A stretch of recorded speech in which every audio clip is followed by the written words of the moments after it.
પ્રકરણ 9 દીકરાનો મારનાર. લેખક પરિચય. બાળ દોસ્તો, દીકરાનો મારનાર એ પાઠના લેખક છે શ્રી ઝવેરચંદ મેઘાણી. તેમનો જન્મ 28મી ઓગસ્ટ 1896માં સુરેન્દ્રનગર જિલ્લાના ચોટીલા ગામમાં થયો હતો. તેઓનું મૃત્યુ 9મી માર્ચ 1947માં થયું હતું.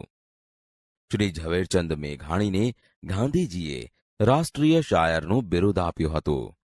તેમણે કવિતા, વાર્તા, નવલકથા, નાટક, વિવેચન, ચરિત્ર જેવા અનેક સાહિત્ય સ્વરૂપો લખ્યા છે. સોરઠની રસધાર અને સોરઠી બહારવટિયા તેમના ખૂબ જાણીતા પુસ્તકો છે. દેવળિયા ગામના ઝાંપામાં ફાગણ વદ એકમને પ્રભાતે ધૂળેટી રમાઈ રહી છે. વચ્ચે દરબાર મંદોદર ખાનનો 8 વરસનો દીકરો અને કોરે મોરે ગામ આખાના હેડી હેડીના જુવાનો છે. આગલે દિવસે હુતાશણીનું પરબ હતું, એટલે લીલા, પીળા અને કેસરિયા રંગમાં સહુ ગરકાવ હતા. તમામને અંગે પચરંગી છાંટણા દીપતા હતા. પણ આજ તો પડવો એટલે ઘેરૈયા માઝા છાંડી ગયા છે. ગાંડાતુર બનીને ગારો, માટી, છાણ જેવી ગંદી વસ્તુએ એકબીજાને રોળવામાં ગુલતાન છે. ધૂળેટીનું તો પરબ જ મૂળ ગાંડું, અને એમાંય ગામડાની ધૂળેટી કાળો કોપ. એલા ભાઈઓ, કોક ઉજળે લુગડે મહેમાન વયો આવે. એક ઘેરૈયાએ પાદરમાં નજર નાખીને ચસકો કર્યો. ત્યાં તો ઘેરૈયાની મીટ મહેમાન પર મંડાઈ. એલા મહેમાનને કોઈ છાંટશોમાં? બીજાએ મનમાં કહ્યું. અરે મહેમાનને કાંઈ રોળ્યા વગર રહેવાય? મહેમાન ક્યાંથી હાથ આવે? સાચું સાચું, મહેમાનને રોળો, ગોઠે માગો, રોળો. એવા રીડિયા ઉઠ્યા અને ઘેરૈયાએ મુસાફર સામે દોટ દીધી. ધોળું બાસતા જેવું પાસાબંધી કેડિયું, પગને કાંઠે 3 ડોરણાવાળી પગતી ચોરણી, ઉપર બગસરાની ગરેડી કોરની પછેડીની ભેટ અને બગલમાં દબાવેલી એક ફાટેલ તૂટેલ મ્યાનવાળી તલવાર. કેડે કોઈક કળાંતરની જૂની કટારી એવો દાઢી મૂછના ઘાટા કાતરાવાળો મહેમાન ચાલ્યો આવે છે. વસંત ઋતુમાં વન વગડે આંબાના મોરમાંથી વછૂટતી ફોરમો લેતો લેતો કેસુડાના ફૂલની ચૂંદડી જાણે વનરાઈએ ઓઢી દીધી હોય એવા શણગાર જોતો. છતાં પોતાને તો હુતાશણીનો જરાય હુલ્લાસ નથી એવો એ આદમી જે ઘડીએ ઘેરૈયાની લગોલગ આવ્યો તેવી જ ચીસ પાડી ઉઠ્યો કે મને રોળશો માં, ભલા થઈ મને છાંટશો માં, તમારે પગે લાગો. પરોણે ના પાડી તેમ તો ઘેરૈયાઓને ઉલટાની વધુ ચાનક ચડી. બમણા ત્રમણા ચડે ભરાઈને સહુ બોકાસા પાડવા લાગ્યા. હા, ખબરદાર, મહેમાનને ઓળખાય નહીં એવા ચિતરી મેલો. લાવો મશને ગારો. જોત જોતામાં તો ધૂળ ઉડવા માંડી. ઘેરૈયાએ એક સામટી ઝપટ કરી. મહેમાન તો જાળવી જાવ કરતો પાછો હટવા લાગ્યો. પણ જુવાનો આંબુ થઈ રહ્યા. એટલે એ ગાંડા ટોળાને પોતાનાથી છેટું રાખવા મહેમાને પોતાની તલવાર કાખમાં દબાવી હતી. તે એમને એમ મ્યાન સોતી વીંઝવા માંડી. ઘેરૈયા ચસકા કરતા ઉપર પડવા જાય. પોતે 2 કદમ પાછો હટતો જાય ને રહેવા દ્યો કરતો જાય. ધૂળની ડમરી ઉડે છે એટલે પોતે કાંઈ જોઈ શકતો નથી. એ રીડિયા રમણ, એ ચસકા, એ કાલાવાલા, એ તલવારના ઝાવા અને એ ધૂળની આંધીનો કાંઈ અનોખો જ મામલો જામી પડ્યો. એમાં અચાનક ધબ દઈને કોઈ પડ્યું. અરે ગજબ થયો! કુંવર પડ્યા! કુંવરને વાગ્યું. કુંવર જોખમાણા એવી બૂમ ઉઠી. મહેમાને કુંવરને તલવાર મારી. પકડજો, ઝાલજો એવી બીજી ચીસ પડી. મુસાફર ચોંક્યો. એ ભાન ભૂલી ગયો અને ભાગ્યો ઊભી વાટે સીમાડે હડી કાઢી. શું થયું એ જોવા કે પૂછવાની વેળા ન રહી. પાછું વળીને નજર નાખવાની હામ પણ નહોતી. પોતાના હાથમાં તલવાર પકડી છે એની શી દશા થઈ છે તે નિરખવાનું પણ ભાન નથી. કોઈ ગાંડો માણસ કોઈ ખૂની જાણે દોડ્યો જાય છે. અહીં ઝાંપામાં તો કેર થઈ ગયો છે. મંદોદર ખાન દરબારના 8 વર્ષના કુંવરને બરાબર ગળાની ભૂંગળી ઉપર તલવારનો વાઢ પડ્યો છે. લોહીનું ખાબોચિયું ભરાઈ ગયું અને ઘડી બે ઘડીમાં તો એની નાડ રજા લેશે એવું થઈ ગયું. પણ આ થયું શું? થયું એમ કે ઘેરૈયાથી બચવા માટે એ બધાને પોતાનાથી છેટા રાખવા મહેમાન જે મ્યાન સોતી તલવાર આડી વીંચતો હતો તેનું મ્યાન દૈવગતિએ ધૂળની આંધીમાં કોણ જાણે ક્યારે નીકળી પડ્યું, કોઈને ખબર નહીં. અને તલવારની પીંછી અકસ્માત કુંવરના જ ગળાની ભૂંગળી પર લબરકો લેતી ગઈ. કુંવર એક તો કુમળી વયનો અને નસીબદારનું બચ્ચું એટલે તો બગીચાનું ફૂલ. તરત તેના પ્રાણ નીકળી ગયા. પલકમાં તો માણસો ડેલીએ દોડ્યા. કાવા કસુંબામાં આખો ડાયરો ઘેગુર છે. દરબાર મંદોદર ખાન જાતના હતા માલે સલામ, પણ અસલ તો રાઠોડ રજપૂતની જ ઓલાદ. એક જ ગામડાનો ધણી, વાટકીનું શિરામણ કહેવાય, પણ પેટ બહુ મોટું એટલે ફૂલની સુવાસ પામીને જેમ ભમરા વીંટાય તેમ કારીગરો, નટવાઓ, કવિઓ, ગાવણા બજાવણા કરનારાઓ તમામ મોટી આશાએ આજ વરસ દિવસના ઉજળા પરબ ઉપર દેવળિયાની ડેલીએ સમાતા નથી ત્યાં રંગમાં ભંગ પડ્યો. રાડ ગઈ કે કુંવરને માર્યો. અરે કોણે? કોક મુસાફરે. ખોટી વાત, આજ કોનો દી ફર્યો છે? અરે બાપુ, આ મારીને જાય ઊભે માર્ગે ઉઘાડી તલવારે. હા, લાવ મારી ઘોડી. ₹2000ની રોજડી ગોળી. હાથીના કુંભાથળ માતે જાતી ડાબા માંડે તેવી, ભાગતા હરણની સાથે ભેટા કરનારી, એને ફક્ત ચોકડાભર મંદોદર ખાને રાંગમાં લીધી. સાથળ હેઠે તલવાર દબાવી અને રોજડીને ડચકારી જાણે તીર છૂટ્યું. ઝમ ઝમ ઝમ આંખના 3 પલકારા ભેગી તો ઘોડી સીમાડે પહોંચી. સમથળ ધરતીમાં સામે જુએ ત્યાં તો આદમીને ભાગતો ભાળ્યો. હાથમાં ઉઘાડી તલવાર પિયાલા જેવી ચકચકે છે. સમજી લીધું કે એ જ ખૂની. મંદોદર ખાને ઘોડીને ચાંપી. મહેમાન દોડ્યો જાય છે ત્યાં ડાબલા સંભળાણા. થંભી ગયો. પાછો ફરીને જોતાની વાર જ જાણી લીધું કે પોતાનો કાળ આવી પહોંચ્યો. હવે પોતે પગપાળો તે ભાગીને કેટલેક જશે. આમે મરવું તો છે જ, માટે હવે ચીંથરાશિત ફાડવા. ઊભો રહ્યો. બોલીને તો કાળને અટકાવાય એવું રહ્યું નથી.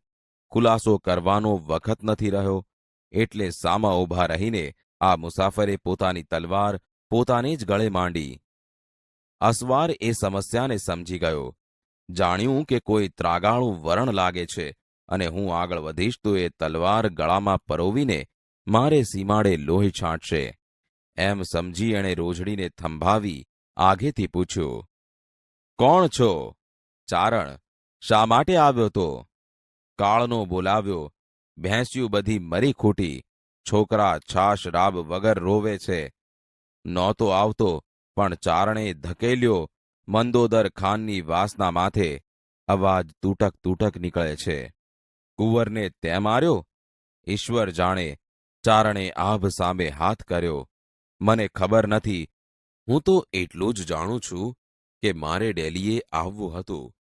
ચિથરાં પહેર્યા હશે તો ભૂંડો દેખાઈશ એમ માનીને ભેળી લુગડાની એક કોરી જોડ હતી તે ગામ બહાર બદલાવી.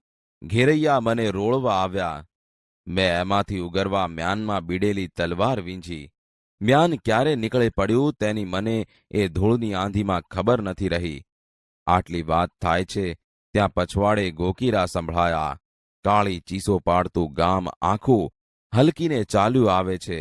કોઈના હાથમાં તલવારો તો કોઈના હાથમાં સાંબેલા.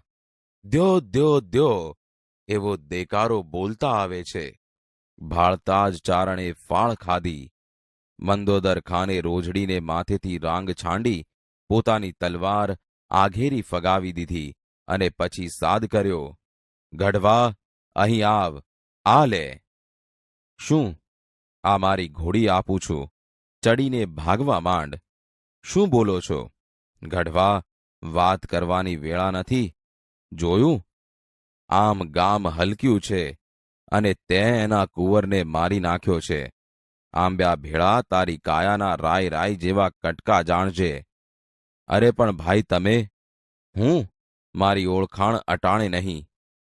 પછી અટાણે તો ભાગી નીકળ તારા છોકરા રજળી પડશે અને ગામ લોકો તામાને તામા મારા રોક્યા રહેશે નહીં. પણ બાપ, તારું નામ? અરે નામ ખુદાનું, કહીને મંદોદર ખાન દોડ્યા. ચારણને બાવડે ઝાલીને રોજડી પર બેસાડ્યો.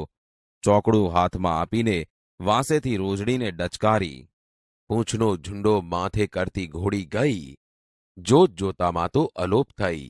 મંદોદર ખાન અડવાણે પગે પાછા ચાલ્યા આવે છે. રાંગમાં રોજડી નથી, કાખમાં તલવાર નથી. ગામ લોકોએ દોડીને પૂછ્યું, કાં બાપુ? માળો લોટકો આદમી, મને જીતવા ન દીધો ને તલવાર ને ઘોડી બેઉં લઈ ગયો. અરે રાખો રે રાખો બાપુ, વસ્તીએ ખીજાઈને કહ્યું. ફરી ધરને માથેથી મણી લઈ જાય તો જ મંદોદર ખાનની રાંગમાંથી રોજડી લેવાય. થાલા મૂરખ શું બનાવો છો અમને? 7 ખોટનો એક દીકરો, એના મારાને ઉલટો ભગવ્યો. લ્યો હવે જાતિ કરો, દરબારે શાંતિથી જવાબ વાળ્યો. જાતિ શું કરે? એને પાતાળમાંથી પણ ગોતી કાઢશો. ભાઈ, મંદોદર ખાન બોલ્યા. તમે તે કાંઈ દીવાના થયા? એણે શું મારા દીકરાને જાણી બૂજીને માર્યો તો? એને ઘેર એવા કેટલા દીકરા ભૂખે મરે છે જાણો છો? કોડ ભર્યો એ મારે ઉંમરે આવ્યો, અને દૈવ ગતિએ દીકરો મર્યો એ તો ખુદા તાલાની મરજી. આપણા કિસ્મતમાં નહીં હોય એટલે ખડી ગયો. પણ એટલા સારું, હું જ આજ ઉજળે દિવસે મારા સીમાડે માથે સામી હત્યા વહોરું? હાલો, બેટાની મૈયત કાઢીએ.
દેવળિયા ગામના ઝાંપામાં ફાગણ વદ એકમને પ્રભાતે ધૂળેટી રમાઈ રહી છે.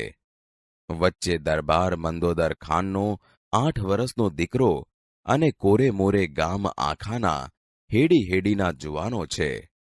આગલે દિવસે હુતાશણીનું પરબ હતું, એટલે લીલા, પીળા અને કેસરિયા રંગમાં સહુ ગરકાવ હતા. તમામને અંગે પચરંગી છાંટણા દીપતા હતા. પણ આજ તો પડવો એટલે ઘેરૈયા માઝા છાંડી ગયા છે.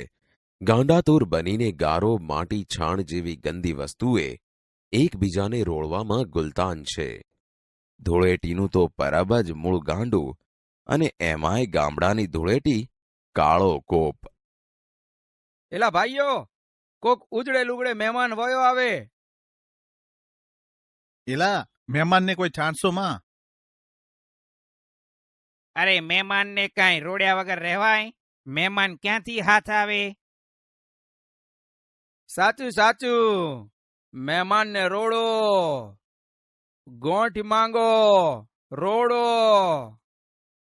ધોળું બાસતા જેવું પાસાબંધી કેડિયું, પગને કાંઠે 3 ડોરણાવાળી પગતી ચોરણી, ઉપર બગસરાની ગરેડી કોરની પછીડીની ભેટ અને બગલમાં દબાવેલી એક ફાટેલ તૂટેલ મ્યાનવાળી તલવાર, કેડે કોઈક કાળાંતરની જૂની કટારી, એવો દાઢી મૂછના ઘાટા કાતરાવાળો મહેમાન ચાલ્યો આવે છે. વસંત ઋતુમાં વન વગડે આંબાના મોરમાંથી વછૂટતી ફોરમો લેતો લેતો, કેસુડાના ફૂલની ચૂંદડી જાણે વનરાઈએ ઓઢી લીધી હોય એવા શણગાર જોતો, છતાં પોતાને તો હુતાશણીનો જરાય ઉલ્લાસ નથી, એવો એ આદમી જે ઘડીએ ઘેરૈયાની લગોલગ આવ્યો તેવી જ ચીસ પાડી ઉઠ્યો. મને રોડશો માં? ભલા થઈને મને છાંટશો માં? તમારે પગે લાગો. પરોણે ના પાડી તેમ તો ઘેરૈયાઓને ઉલટાની વધુ ચાનક ચડી. બમણા ત્રમણા ચડે ભરાઈને સહુ બોકાસા પાડવા લાગ્યા. હા ખબરદાર, મહેમાનને ઓળખાય નહીં એવા ચિત્રી મેલો. લાવો મસ્તને ગારો. જોત જોતામાં તો ધૂળ ઉડવા માંડી.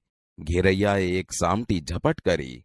મહેમાન તો જાળવી જાવ કરતો પાછો હટવા લાગ્યો, પણ જુવાનો આંબુ થઈ રહ્યા, એટલે એ ગાંડા ટોળાને પોતાનાથી છેટું રાખવા મહેમાને પોતાની તલવાર કાખમાં દબાવી હતી તે એમને એમ મ્યાન સોતી વીંઝવા માંડી. ઘેરૈયા ચસકા કરતા ઉપર પડવા જાય, પોતે 2 કદમ પાછો હટતો જાય ને રહેવા દ્યો કરતો જાય. ધૂળની ડમરી ઉડે છે એટલે પોતે કાંઈ જોઈ શકતો નથી. એ રીડિયા રમણ, એ ચસકા, એ કાલાવાલા, એક તલવારના ઝાવા અને એ ધૂળની આંધીનો કાંઈ અનોખો જ મામલો જામી પડ્યો. એમાં અચાનક ધબ દઈને કોઈક પડ્યો. અરે ગજબ થયો, કુંવર પડ્યા, કુંવરને વાગ્યું, કુંવર જોખમાણા. મહેમાને કુંવરને તલવાર મારી. પકડજો, જાલજો. મુસાફર ચોંક્યો. એ ભાન ભૂલી ગયો અને ભાગ્યો ઊભી વાટે સીમાડે હડી કાઢી. શું થયું એ જોવા કે પૂછવાની વેળા ન રહી. પાછું વાળીને નજર નાખવાની હામ પણ નહોતી. પોતાના હાથમાં તલવાર પકડી છે, એની શી દશા થઈ છે તે નિરખવાનું પણ ભાન નથી. કોઈ ગાંડો માણસ, કોઈ ખૂની જાણે દોડ્યો જાય છે. અહીં ઝાંપામાં તો કેર થઈ ગયો છે. મંદોદર ખાન દરબારના 8 વર્ષના કુંવરને બરાબર ગળાની ભૂંગળી ઉપર તલવારનો વાઢ પડ્યો છે. લોહીનું ખાબોચિયું ભરાઈ ગયું અને ઘડી બે ઘડીમાં તો એની નાડ રજા લેશે એવું થઈ ગયું. પણ આ થયું શું? થયું એમ કે ઘેરૈયાથી બચવા માટે, એ બધાને પોતાનાથી છેટા રાખવા મહેમાન જે મ્યાન સોતી તલવાર આડી વીંચતો હતો તેનું મ્યાન દેવ ગતિએ ધૂળની આંધીમાં કોણ જાણે ક્યારે નીકળી પડ્યો, કોઈને ખબર નહીં, અને તલવારની પીંછી અકસ્માત કુંવરના જ ગળાની ભૂંગળી પર લબરકો લેતી ગઈ. કુંવર એક તો કુંબળી વયનો અને નસીબદારનું બચ્ચું, એટલે તો બગીચાનું ફૂલ. તરત તેના પ્રાણ નીકળી ગયા. પલકમાં તો માણસો ડેલીએ દોડ્યા. કાવા કસુંબામાં આખો ડાયરો ઘેઘૂર છે. દરબાર મંદોદર ખાન જાતના હતા માલે સલામ, પણ અસલ તો રાઠોડી રાજપૂતની જ ઓલાદ. એક જ ગામડાનો ધણી, વાટકીનું શિરામણ કહેવાય, પણ પેટ બહુ મોટું એટલે ફૂલની સુવાસ પામીને જેમ ભમરા વીંટાય તેમ કારીગરો, નટવાઓ, કવિઓ, ગાવણા બજાવણા કરનારાઓ તમામ મોટી આશાએ આજ વરસ દિવસના ઉજળા પરબ ઉપર દેવળિયાની ડેલીએ સમાતા નથી. ત્યાં રંગમાં ભંગ પડ્યો, રાડ ગઈ કે કુંવરને માર્યો. અરે કોણે? કોક મુસાફરે. ખોટી વાત. આજ કોનો દી ફર્યો છે? અરે બાપુ, આ મારીને જાય ઉભે માર્ગે ઉગાડી તલવારે. હા, લાવ મારી ઘોડી. રૂપિયા 2000ની રોજડી ઘોડી, હાથીના કુંભાથળ માથે જાતી ડાબા માંડે તેવી, ભાગતા હરણની સાથે ભેટા કરનારી, એને ફક્ત ચોકડાભર મંદોદર ખાને રાંગમાં લીધી, સાથળ હેઠે તલવાર દબાવી અને રોજડીને ડચકારી જાણે તીર છૂટ્યો. ઝમ ઝમ ઝમ આંખના 3 પલકારા ભેગી તો ઘોડી સીમાડે પહોંચી. સમથળ ધરતીમાં સામે જુએ ત્યાં તો આદમીને ભાગતો ભાળ્યો. હાથમાં ઉઘાડી તલવાર પિયાલા જેવી ચકચકે છે. સમજી લીધું કે એ જ ખૂની મંદોદર ખાને ઘોડીને ચાંપી. મહેમાન દોડ્યો જાય છે ત્યાં ડાબલા સંભળાણા. થંભી ગયો, પાછો ફરીને જોતાની વાર જ જાણી લીધું કે પોતાનો કાળ આવી પહોંચ્યો. હવે પોતે પગપાળો તે ભાગીને કેટલેક જશે. આમે મરવું તો છે જ, માટે હવે ચીથરા સિદ્ધ ફાડવા. ઊભો રહ્યો. બોલીને તો કાળને અટકાવાય એવું રહ્યું નથી. ખુલાસો કરવાનો વખત નથી રહ્યો. એટલે સામા ઊભા રહીને આ મુસાફરે પોતાની તલવાર પોતાને જ ગળે માંડી. અસવાર એ સમસ્યાને સમજી ગયો. જાણ્યું કે કોઈ ત્રાગાળું વર્ણ લાગે છે અને હું આગળ વધીશ તો એ તલવાર ગળામાં પરોવીને મારે સીમાડે લોહી છાંટશે. એમ સમજી એણે રોજડીને થંભાવી આગેથી પૂછ્યું. કોણ છો? ચારણ. શા માટે આવ્યો તો? કારનો બોલાવ્યો. ભેંસું બધું મરી ખૂટી. છોકરા છાસ રાવ વગર રોવે છે. નહોતો આવતો, પણ ચારણે ધકેલ્યો મંદોદર ખાનની વાસના માથે. કુંવરને તે માર્યો? ઈશ્વર જાણે, મને ખબર નથી. હું તો એટલું જ જાણું છું કે મારે દિલ્હી આવવું હતું. ચિથરા પહેર્યા હશે તો ભૂંડો દેખાઈશું એમ માનીને ભેડી લુંગડાની એક કોરી જોડ હતી તે ગામ બહાર બદલાવી. ઘેરૈયા મને રોડવા આવ્યા. મેં એમાંથી ઉગરવા મ્યાનમાં મિલેલી તલવાર વીંજી. મ્યાન ક્યારે નીકળી પડ્યું તેની મને ધૂળની આંધીમાં ખબર જ નથી રહી. આટલી વાત થાય છે ત્યાં પછવાડે ગોકીરા સંભળાયા. કાળી ચીસો પાડતું ગામ આખું હલકીને ચાલ્યું આવે છે. કોઈના હાથમાં તલવારો તો કોઈના હાથમાં સાંબેલા. દ્યો દ્યો દ્યો એવો દેકારો બોલતા આવે છે. ભાળતા જ ચારણે ફાળ ખાધી.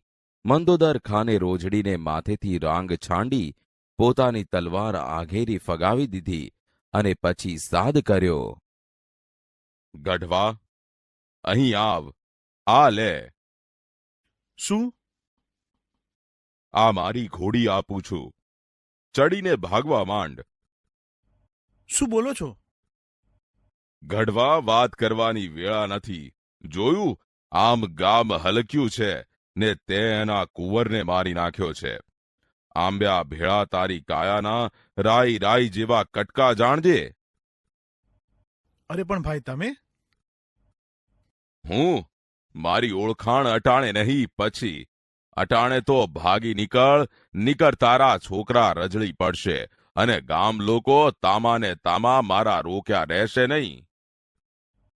પણ બાપ, તારું નામ? અરે નામ ખુદાનું. ચારણને બાવડે ઝાલીને રોજડી પર બેસાડ્યો. ચોકડું હાથમાં આપીને વાંસેથી રોજડીને ડચકારી. પૂંછનો ઝુંડો માથે કરતી ઘોડી ગઈ.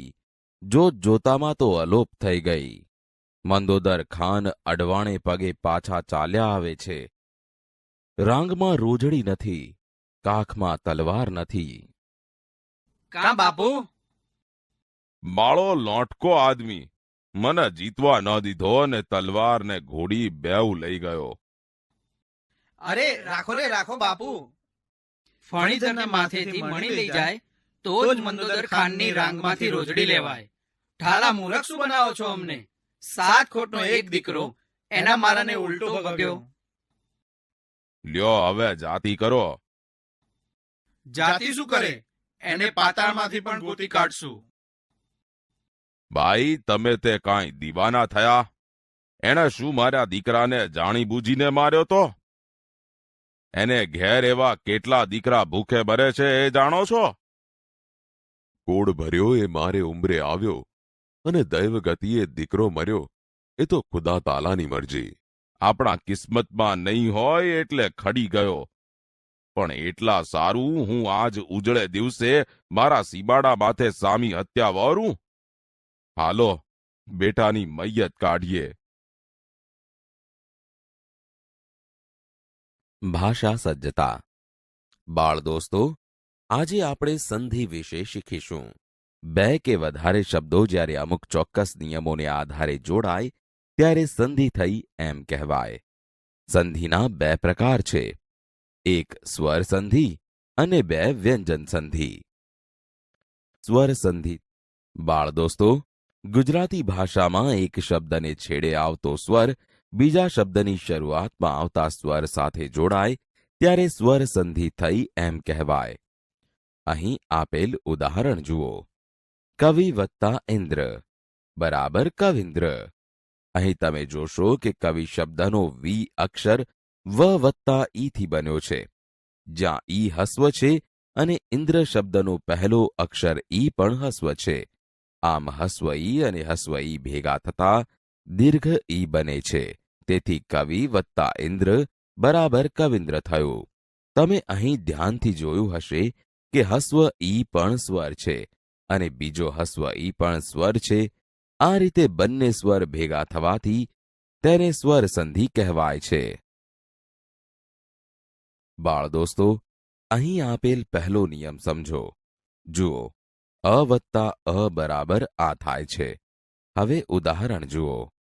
સૂર્ય વત્તા અસ્ત બરાબર સૂર્યાસ્ત. અહીં તમે જોશો કે સૂર્ય શબ્દમાં ય અક્ષરમાં અ બોલાય છે, વત્તા અસ્ત શબ્દનો પહેલો અક્ષર અ બોલાય છે, એટલે કે તે બંને ભેગા થતાં સૂર્યાસ્ત શબ્દ બન્યો. હવે અહીં આપેલ બીજો નિયમ સમજો. જુઓ, અ વત્તા આ બરાબર આ થાય છે. હવે ઉદાહરણ જુઓ. શિવ વત્તા આલય બરાબર શિવાલય.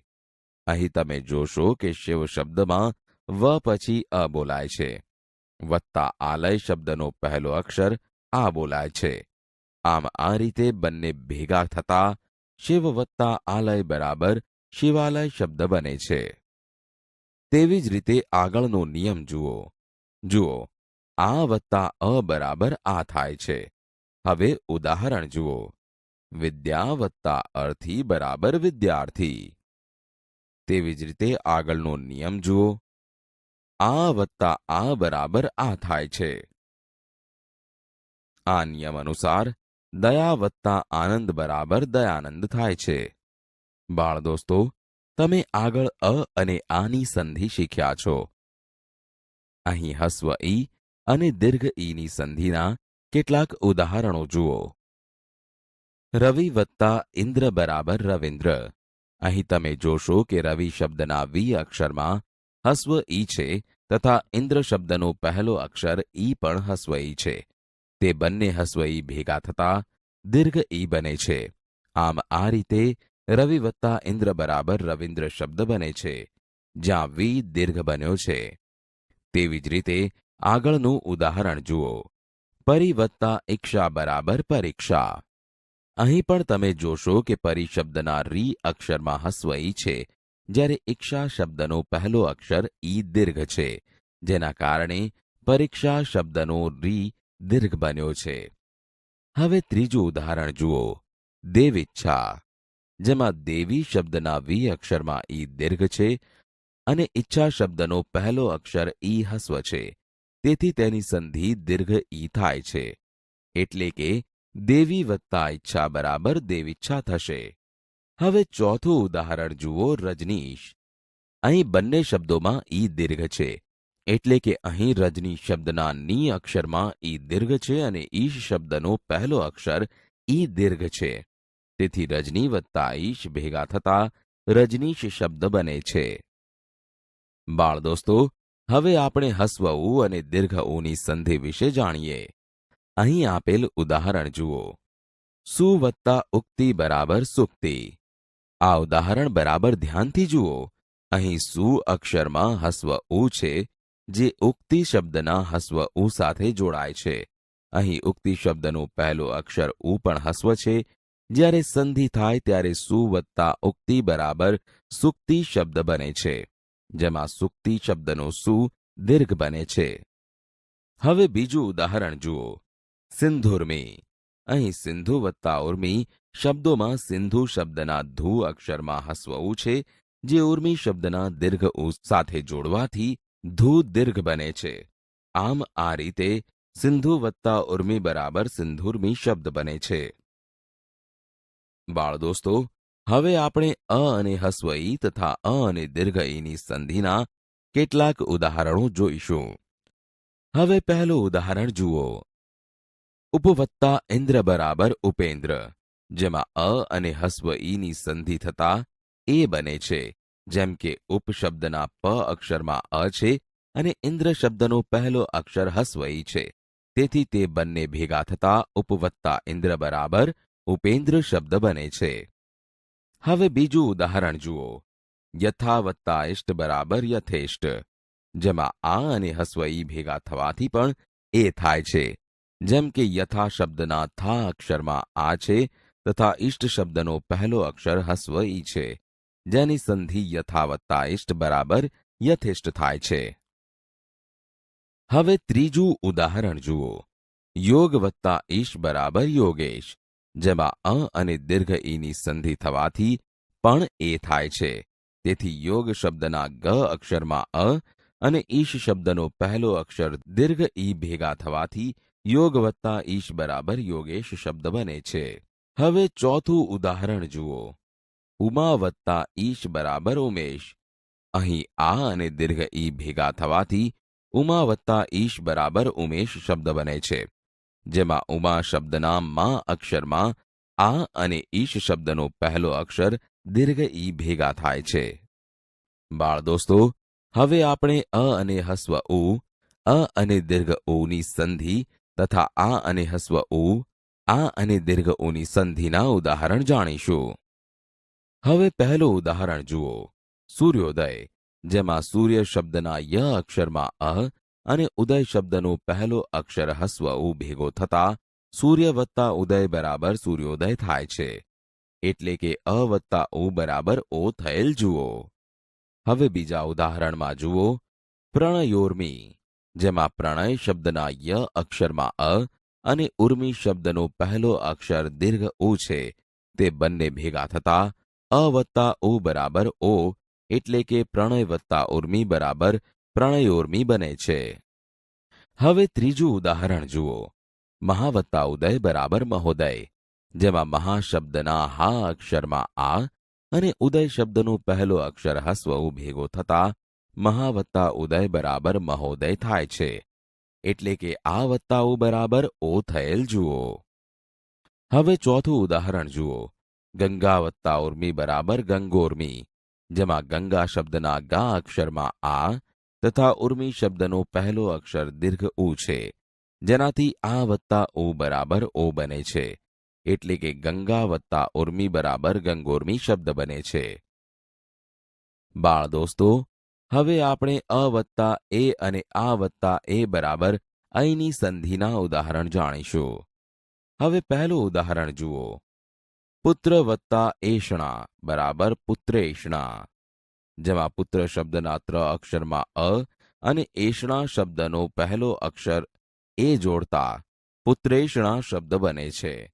હવે બીજું ઉદાહરણ જુઓ. સદા વત્તા એવ બરાબર સદૈવ, જેમાં સદા શબ્દના દા અક્ષરમાં આ અને એવ શબ્દનો પહેલો અક્ષર એ જોડતા સદેવ શબ્દ બને છે. બાળ દોસ્તો, હવે આપણે અ વત્તા રૂ અને આ વત્તા રૂ બરાબર અરની સંધિના ઉદાહરણ જાણીશું. હવે પહેલું ઉદાહરણ જુઓ. સપ્ત વત્તા ઋષિ બરાબર સપ્તર્ષિ, જેમાં સપ્ત શબ્દના ત અક્ષરમાં અ અને ઋષિ શબ્દનો પહેલો અક્ષર રૂ ભેગા થતા સપ્ત વત્તા ઋષિ બરાબર સપ્તર્ષિ થાય છે. તેવી જ રીતે બીજું ઉદાહરણ જુઓ. મહા વત્તા ઋષિ બરાબર મહર્ષિ, જેમાં મહા શબ્દના હા અક્ષરમાં આ અને ઋષિ શબ્દનો પહેલો અક્ષર રૂ ભેગા થતા મહા વત્તા ઋષિ બરાબર મહર્ષિ એમ સંધિ થાય છે. બાળ દોસ્તો, સ્વર સંધિ વિશે જાણકારી મેળવ્યા પછી હવે આપણે વ્યંજન સંધિ વિશે શીખીશું. હવે આપણે વ્યંજન સંધિના નિયમો સમજીએ. વ્યંજન પછી વ્યંજન કે સ્વર આવે અને જોડાઈ જાય ત્યારે તેને વ્યંજન સંધિ થઈ એમ કહેવાય. દાખલા તરીકે તદ વત્તા લીન શબ્દની સંધિ કરવી હોય તો દ અને લ વ્યંજન છે. આ બંને વ્યંજનોને જોડતા તલ્લીન થાય છે. ત વર્ગ એટલે કે દંત્ય વ્યંજનો ત, થ, દ, ધ, ન એ વ્યંજનો સાથે લ વ્યંજન આવે તો દંત્ય વ્યંજનો લ થાય છે. વ્યંજન સંધિ સમજવા માટે અહીં આપેલા કોષ્ટક સમજો. ક વર્ગના વ્યંજનો ક, ખ, ગ, ઘ છે, જેનો અનુનાસિક અમ ઉચ્ચાર છે. ચ વર્ગના વ્યંજનો ચ, છ, જ, ઝ છે, જેનો અનુનાસિક અયમ ઉચ્ચાર છે. ટ વર્ગના વ્યંજનો ટ, ઠ, ડ, ઢ છે, જેનો અનુનાસિક અણ છે. ત વર્ગના વ્યંજનો ત, થ, દ, ધ છે, જેનો અનુનાસિક ન છે. પ વર્ગના વ્યંજનો પ, ફ, બ, ભ છે, જેનો અનુનાસિક મ છે. જુઓ પહેલો નિયમ. અનુનાસિક સિવાયના વ્યંજન પછી સ્વર કે ઘોષ વ્યંજન આવે તો તે વ્યંજનની જગ્યાએ તેના જ વર્ગનો ત્રીજો વ્યંજન મુકાય. બાળ દોસ્તો, હવે પહેલું ઉદાહરણ જુઓ. જગત વત્તા ઈશ બરાબર જગદીશ. અહીં જગત શબ્દમાં ત એ ત વર્ગનો વ્યંજન છે. અહીં ત વર્ગનો ત્રીજો વ્યંજન ત, થ, દ એટલે કે દ વપરાયો છે. તેથી જગત વત્તા ઈશ બરાબર જગદીશ બન્યું. તેવી જ રીતે બીજું ઉદાહરણ જુઓ. ષટ વત્તા યંત્ર બરાબર ષડયંત્ર, જેમાં ષટ શબ્દમાં ટ એ ટ વર્ગનો વ્યંજન છે. અહીં ટ વર્ગનો ત્રીજો વ્યંજન ટ, ઠ, ડ એટલે કે ડ વપરાયો છે. એટલે કે ષટ વત્તા યંત્ર બરાબર ષડયંત્ર બન્યું. હવે ત્રીજું ઉદાહરણ જુઓ. દિક વત્તા અંત બરાબર દિગંત. અહીં દિક શબ્દમાં ક વર્ગનો ત્રીજો વ્યંજન ક, ખ પછી ગ આવે અને તે વપરાતા દિગંત શબ્દ બને છે. બાળ દોસ્તો, હવે આપણે વ્યંજન સંધિનો બીજો નિયમ સમજીએ. અનુનાસિક સિવાયના કોઈ પણ અઘોષ વ્યંજન આવે ત્યારે આગળના વ્યંજનને બદલે તેના જ વર્ણનો પહેલો વ્યંજન મુકાય. અહીં આપેલા ઉદાહરણ જુઓ. શરદ વત્તા પ્રકોપ બરાબર શરત પ્રકોપ. અહીં તમે જોશો કે દ વ્યંજનને બદલે તેના જ વર્ગનો પહેલો વ્યંજન એટલે કે ત જોડાય છે અને આ ત વ્યંજન પ્ર સાથે જોડાઈને સંધિ થઈ. જુઓ, શરદ વત્તા પ્રકોપ બરાબર શરત પ્રકોપ. બાળ દોસ્તો, હવે આપણે વ્યંજન સંધિનો આગળનો નિયમ સમજીએ. ત વર્ગના વ્યંજનો એટલે કે ત, થ, દ અને ધ પછી જો ચ વર્ગનો વ્યંજન એટલે કે ચ, છ, જ, ઝ કે શ આવે તો ત વર્ગના વ્યંજનને બદલે તેને મળતો ચ વર્ગનો વ્યંજન આવે. હવે પહેલું ઉદાહરણ જુઓ. સત વત્તા જન બરાબર સજ્જન. અહીં સત શબ્દનો ત એ ત વર્ગનો વ્યંજન છે અને જન શબ્દમાં જ એ ચ વર્ગનો વ્યંજન છે. આથી ત વર્ગના વ્યંજનને બદલે ચ વર્ગના વ્યંજનમાંથી જ જ અક્ષરનો સંધિ માટે ઉપયોગ થયો છે. તે પછી બાકીના ઉદાહરણ જુઓ. ઉદ વત્તા જવલ બરાબર ઉજ્જવલ. આ ઉદાહરણમાં પણ એ જ નિયમનું પાલન થયેલ છે. બાળ દોસ્તો, હવે આપણે વ્યંજન સંધિનો વધુ એક નિયમ જોઈએ. સ પછી ચ કે છ આવે તો સનો શ થાય છે. પહેલું ઉદાહરણ જુઓ. નિસ વત્તા ચિંત બરાબર નિશ્ચિંત. અહીં તમે જોશો કે નિસ શબ્દમાં છેલ્લે સ છે, જે ચિંત શબ્દના ચી સાથે જોડાય છે. જ્યારે જ્યારે સ પછી ચ કે છ આવે તો સનું શ થાય છે. તેવી જ રીતે બીજું ઉદાહરણ જુઓ. નિસ વત્તા છંદ બરાબર નિશ્છંદ. અહીં પણ નિયમ મુજબ નિસ અને છંદ એ બંને શબ્દો ભેગા મળતા નિશ્છંદ શબ્દ બને છે. હવે ત્રીજું ઉદાહરણ જુઓ. નિસ વત્તા ચલ બરાબર નિશ્ચલ. અહીં પણ નિયમ મુજબ નિસ અને ચલ ભેગા મળીને નિશ્ચલ શબ્દ બન્યો. બાળ દોસ્તો, હવે આપણે વ્યંજન સંધિનો આગળનો નિયમ સમજીએ. સ પહેલા ઈ કે ઉ આવે ને સની પછી ક, ખ, પ કે ફ આવે તો સનો શ થાય છે. હવે અહીં આપેલા ઉદાહરણ જુઓ. નિસ વત્તા કામ બરાબર નિષ્કામ. અહીં સ પછી ક આવેલ છે. તેથી નિસ શબ્દનો સ અને કામ શબ્દનો ક જોડતા સ ને બદલે શ થયેલો જોઈ શકશો. હવે બીજું ઉદાહરણ પણ જુઓ, જેમાં દુષ શબ્દના સ અને પ સાથે જોડતા દુષ્પ્રાપ્ય શબ્દ બને છે. એટલે કે સનો શ થયેલ જોવા મળે છે. તેવી જ રીતે ત્રીજા ઉદાહરણમાં નિસ શબ્દના સ પછી ફ આવેલ છે, જેથી નિયમ મુજબ સનો શ થયો છે. બાળ દોસ્તો, હવે આપણે વ્યંજન સંધિનો વધુ એક નિયમ શીખીએ. સની પૂર્વે અ અને પછી ઘોષ વ્યંજન આવે તો સનો ઉ પછી પૂર્વેના અ સાથે મળીને ઉનો ઓ થાય છે. અહીં આપેલ ઉદાહરણ જુઓ. અધસ વત્તા ગતિ બરાબર અધોગતિ શબ્દ બને છે. અહીં તમે જોશો કે અધસ શબ્દમાં સ અક્ષરની પહેલા ધ અક્ષરમાં અ સ્વર છે.